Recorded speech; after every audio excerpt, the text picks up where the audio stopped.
আসসালামু আলাইকুম, কেমন আছেন সবাই? আশা করছি সবাই খুব ভালো আছেন। আমি আর দুষ্টু সাবাহ তো আলহামদুলিল্লাহ ভালো আছি। তো গরমের খেল শুরু হয়ে গেছে, রোদ দেখেই বুঝতে পারছেন আজকে প্রচুর গরম পড়েছে।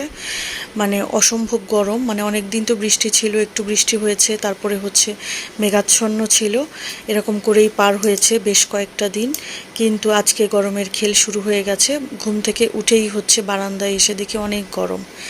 তো এরপরে হচ্ছে বারান্দায় কিছুক্ষণ দাঁড়িয়ে থেকে ফুলগুলো দেখলাম, ফুলের গাছগুলো দেখে খেতে বসে গেলাম। আর ডিমের অবস্থা দেখেন, ইদানিং ডিম সেদ্ধ করার পরে চামড়াটা ছিলতে গেলে দেখা যায় যে কেমন হচ্ছে, উঠে না।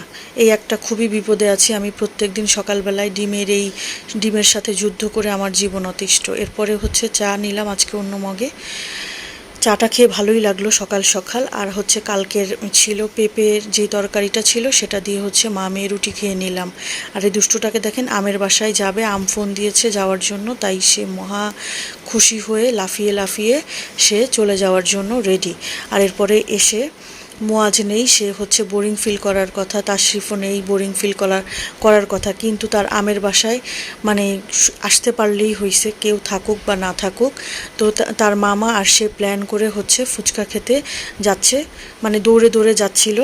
এরপরে হচ্ছে রিকশায় করে পৌঁছে গেছে সে হচ্ছে ফুচকার দোকানে। তার মামা বলল যে এখানে একটা দই ফুচকা ভালো পাওয়া যায়, তুমি তো দই ফুচকা পছন্দ করো, তুমি কি খেতে যাবে কিনা মামার সাথে? তো সে বলল অবশ্যই আমি যাব মামা, তুমি চলো তাহলে আমাকে নিয়ে।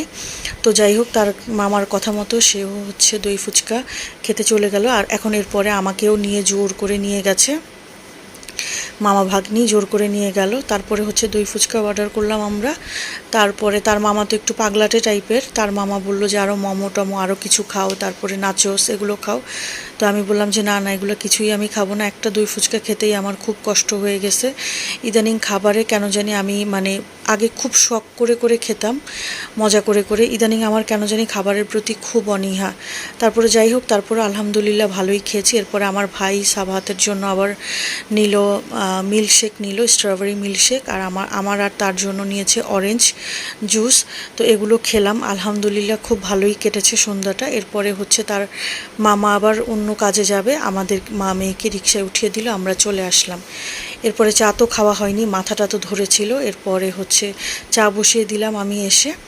তারপর আমার আরেক ভাই হচ্ছে সেও চা খেতে চেয়েছিল, আমরা দুজনেই চা খাবো। তো আরেক ভাই হচ্ছে আমাকে এসে চা দিয়ে গেল, বলল যে চা প্রায় শুকিয়ে যেতে নিয়েছিল, তাই সে এসে আমাকে দিয়ে গেল। আর এখানে দেখেন দুষ্টু বাচ্চাটা হচ্ছে, সে নাকি ফার্মাসিস্ট হয়েছে, মানে ফার্মেসি নিয়ে এসে এগুলো বসেছে, মানে আম্মুর ওষুধের বক্স, তারপরে তার ব্যাগ শ্যাগ নিয়ে এগুলো বসেছে। এরপরে রাতের খাবারে ছিল রুই মাছ চচ্চড়ি, আর রুই মাছ দিয়ে পটল আলুর ঝোল। আইটেমগুলো খুব মজা লেগেছে, ডাটা দিয়ে, চিংড়ি মাছ দিয়ে, সাথে নারকেল দিয়ে রান্না ছিল। আলহামদুলিল্লাহ অনেক দিন পরে মজা করে খেলাম। সাথে হচ্ছে গরুর মাংস ভুনা ছিল। আর দুষ্টু বাচ্চাটা তো গরুর মাংস দেখেই বলছে আমাকে আগে এটা দিয়েই দাও। তো যাই হোক, আজকের ভিডিও এই পর্যন্ত। আল্লাহ হাফেজ।